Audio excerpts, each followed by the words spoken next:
पश्चिम बंगाल, असम, केरल, पुडुचेरी और तमिलनाडु के विधानसभा चुनाव के नतीजे 4 मई को आएंगे।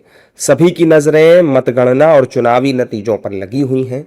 सबसे ज्यादा नजरें चर्चित राज्य पश्चिम बंगाल पर होंगी। यहां का मुकाबला सबसे दिलचस्प माना जा रहा है। इन चुनावी नतीजों से पहले नेता अपनी अपनी पार्टियों की जीत के दावे कर रहे हैं।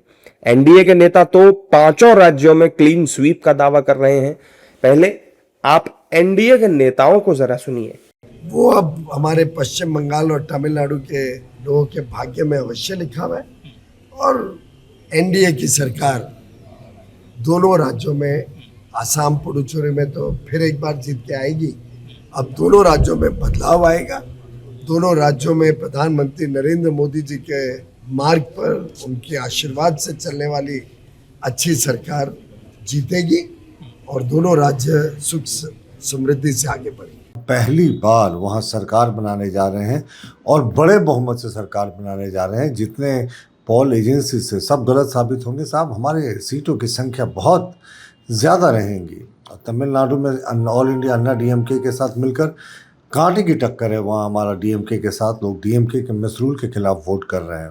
केरलम, जहाँ हमारी पार्टी कभी कहा जाता था कि कभी एक भी सीट नहीं जीत पाएगी, आज हमारी पार्टी वहाँ का सबसे अपने इतिहास का बेहतर प्रदर्शन करने जा रही है और पुदुचेरी में तो हमारी सरकार बन रही है। तो कुल मिलाकर ये जो उपचुनाव हो रहे हैं 5 राज्यों में, हमारे लिए बहुत ही उत्साहवर्धक है। अभी तक देखिए 4 मई को रिजल्ट आने वाला है। टीएमसी की सरकार खत्म हो जाएगी, भारतीय जनता पार्टी आने वाली है। निष्पक्ष चुनाव तो हुआ है, निष्पक्ष काउंटिंग भी हो, इसके लिए चुनाव आयोग ने भी पर्यवेक्षक वहाँ पे डाले हैं हर जगह।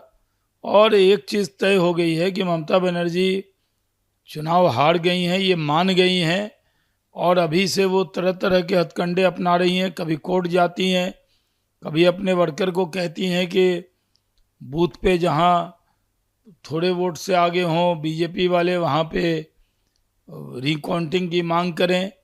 तो वो मान चुकी हैं कि वो हारने वाली हैं। 294 seats of West Bengal, 128 seats of Assam, 234 seats of Tamil Nadu, 140 seats of Kerala and 30 seats of Puducherry. I think this is going to be historic to watch the results pan out, because in West Bengal it's clearly the NDA, as is in Assam because of the good work. Tamil Nadu is going to be a bit of a shocker and less predicted for Kerala and Puducherry. Having said that, I think we must understand that this is a huge chunk of Bharat giving a referendum for development, and that developmental work is that of the NDA.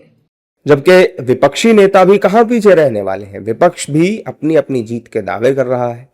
हो सकता कोई तनाव माहौल पैदा हो सकते, Trinamool party कुछ भी कर सकते, हो सकता है विलंब करे, मतलब चुनाव गणना में अगर नतीजा खराब निकले तो इसमें हिंसा पैदा करो, तनाव पैदा करो और किसी हालत में इसको न्यायालय में ले जाने की कोशिश किए जा सकते। हमें विश्वास है कि कांग्रेस का बहुत अच्छा प्रदर्शन रहेगा। सभी प्रदेशों के अंदर कांग्रेस का अच्छा प्रदर्शन रहेगा, ऐसी हम उम्मीद करते हैं। 22 सीट में मेरा मिनिमम 5 से 8 सीट मेरा पास आएगी। बीजेपी को 2 था, वो भी मेरा हिसाब से 4 तो जा रहा है, 4 से ज़्यादा। और टीएमसी 20 था, 3 के ज़्यादा नहीं होगा।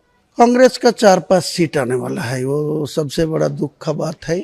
अधिदा बहरमपुर से चुनाव हार रहा है, वो जीत नहीं पाएगी, नहीं होगा। देख लीजिए, कल सुबह से अब जो नतीजा आएगी मालूम हो जाएगी।